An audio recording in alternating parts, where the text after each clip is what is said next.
written by myself, Paul Gallagher, with a little bit of help from Terry Christian.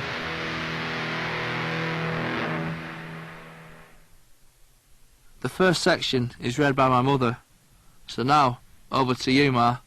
Take it away.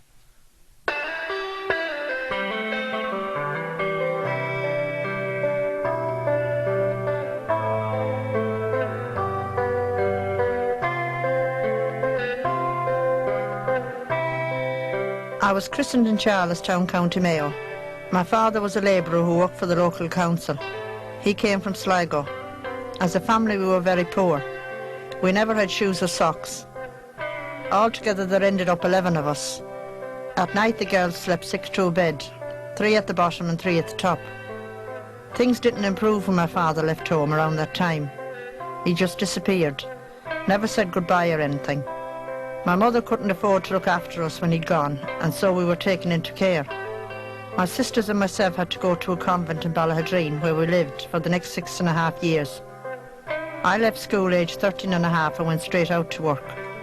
My first job was in a grocery store and pub, doing kitchen work for £1 a week, working from 8 in the morning until 9 or 10 at night. My second job was in a confectionery store. After 2 years of working there, I had to go back home because my mother was very ill with her heart and needed me to look after my brothers and sisters. I was 16 at the time. When I was 18, I decided it was time to move on. It was then that I first came over to Manchester. I started working at the old Central Railway station, waiting on tables. I lived at the station and worked shifts, either from 6 a.m. until 2 p.m. or from 2 p.m. until 10 p.m. There were a lot of Irish people in Manchester at that time, and we stuck together, I suppose. We used to go dancing at the Astoria Club in Plymouth Grove, which was an Irish club. I met my future husband, Tommy Gallagher, at the Astoria Club in January 1964. Looking back, I can't see what was good about Tommy Gallagher. He was always tight with money. Wherever we were going, he'd always meet me there, so he didn't have to pay for me to get in. It was an odd courtship. He'd go away for a month at a time working, sometimes 2 months, and never phone me to say where he was. He'd spin stories and weave a whole web of lies, but he had the charm and I'd believe his excuses.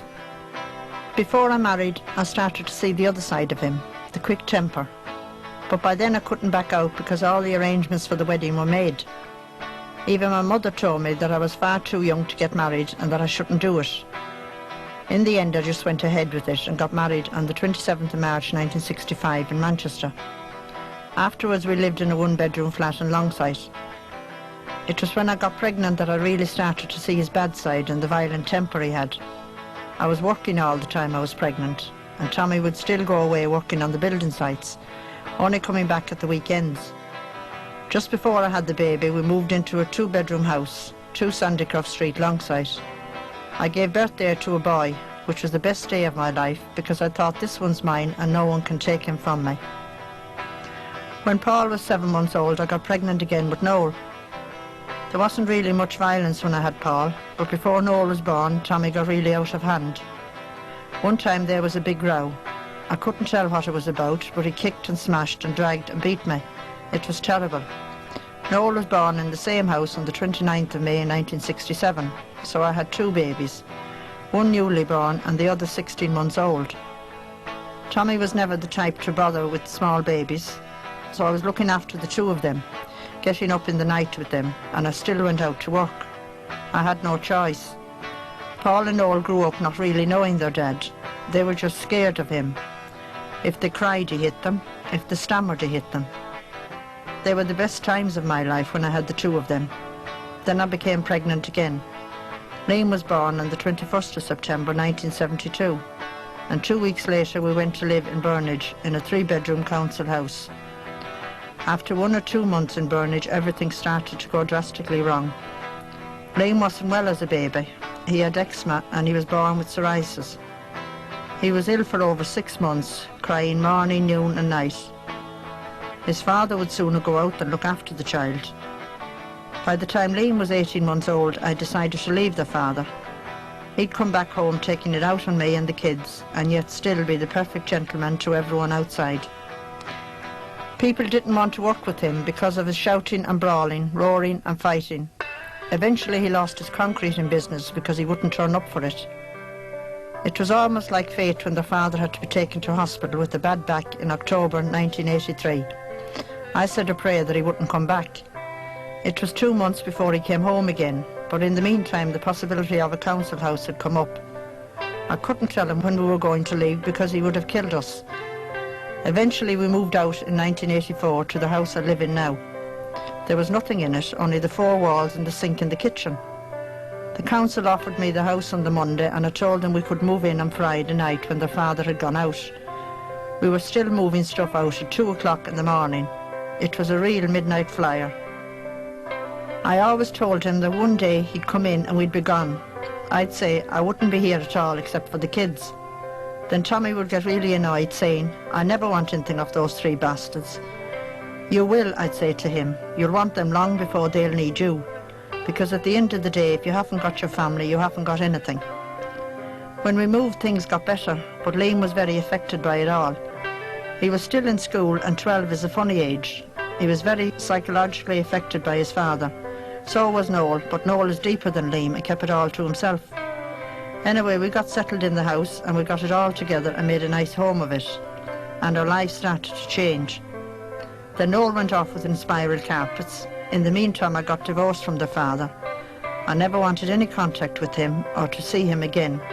Neither did Noel, Paul or Liam. I remember at school Liam was a very different kettle of fish from Paul and Noel. Even when he was 5, he loved being noticed. When Liam was 11, he began up at St. Mark's Secondary School. From day one you knew he was going to be trouble because he had no intentions of doing anything. He had to be cock of the class, hang out with the best group and generally be better than everybody else. It was like he was born to that. Liam loved attention.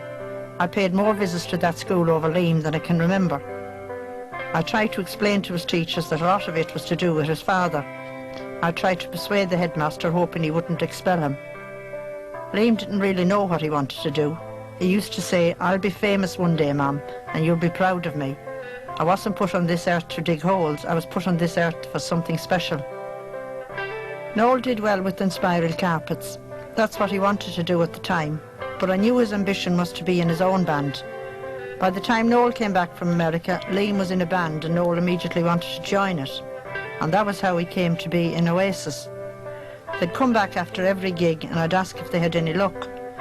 Noel would always answer, "No, not yet, Mum," until one night, after he'd been in Scotland, he came back and I asked him if he had any luck, and he said, "Yeah, I think we got a record deal."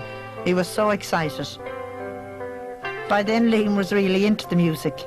He kept on saying how he could feel it in his bones that they were going to be famous, and one day he'd be this big rock and roll star and he'd make me very proud of him, but he'd still not a penny of money on him. I'd say, yeah, Liam, I've heard it all before. Now will you get off your backside and get yourself a proper job because I can't keep you anymore. It's strange how things worked out. Noel was always very quiet. You never really knew what he was thinking. His father left a big scar on him. It affected all 3 of them. That's why Liam is so aggressive now, because he's got all this hatred built up.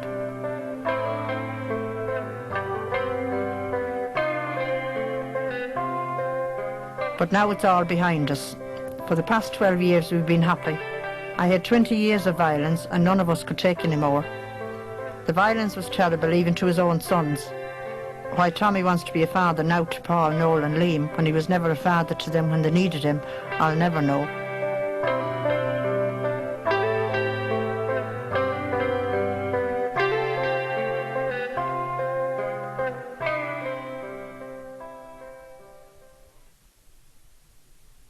My youngest brother Liam hates being called the baby of the family. Now our Liam is a one-off on this planet, and we should be grateful for small mercies. He's always had that sullen expression on his face, like someone's just pissed all over his fireworks, but take it from me, he's laughing inside half the time. Poor Liam was my mum's baby, but he always wanted to act bigger and older than he was.